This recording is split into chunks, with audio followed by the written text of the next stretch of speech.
Oo, hindi nga bumati nung ng Easter Sunday. Ba, Diba? Happy Easter! BBM! Oy, si BBM mga nag-greet sa akin. Hello, sir!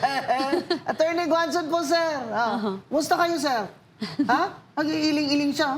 Hindi daw totoo, napatay na siya. Ay, hindi naman po namin sinabi, napatay na kayo. Ang totoo po, ang tinatanong ng mga tao, President BBM, ay ilabas naman ng inyong Executive Secretary ang inyong state of health dahil nasa konstitusyon yan. May right to information ng mga tao dyan.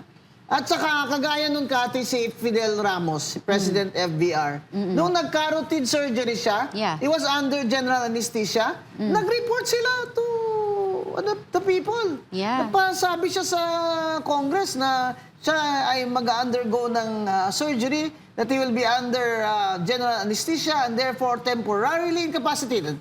Dahil po sa konstitusyon, mga kababayan, pag ating pong Pangulo ay temporarily incapacitated dahil under anesthesia siya, ang automatic po sa konstitusyon na ang Vice President ang magti-take over automatically ng opisina ng Presidente. Hindi po ang Executive Secretary. Ang Vice President po ang may katungkulan yan. Kaya po natin tinatanong, nasaan si BBM? At ano ang status ng kanyang health?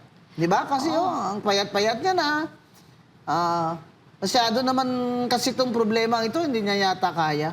Hindi niya yata kaya itong problemang ito. At saka hindi kasi pwede, kombing na palagi na lang na ang magsasalita is yung kanyang spokesperson na ang sasagot lang sa atin palagi is nasa mabuti siyang kalagayan. Eh bakit hindi tayo labasan ng video?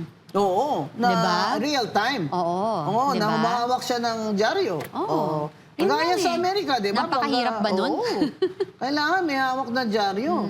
Tsaka, hindi naman po sa siyempre, we are not wishing ill on the President. But we want them to follow the Constitution. Nung naayon sa batas. We want the Malacanang to follow the Constitution. Hindi naman po sa, hindi po yan maganda, mga kababayan, that you're wishing our President ill. And gusto lang natin, pag na-anesthesia siya, take over automatically ang ating Vice President ayon sa Konstitusyon. So, dapat ang kalusugan ni PBBM ay malinaw sa publiko. Tama.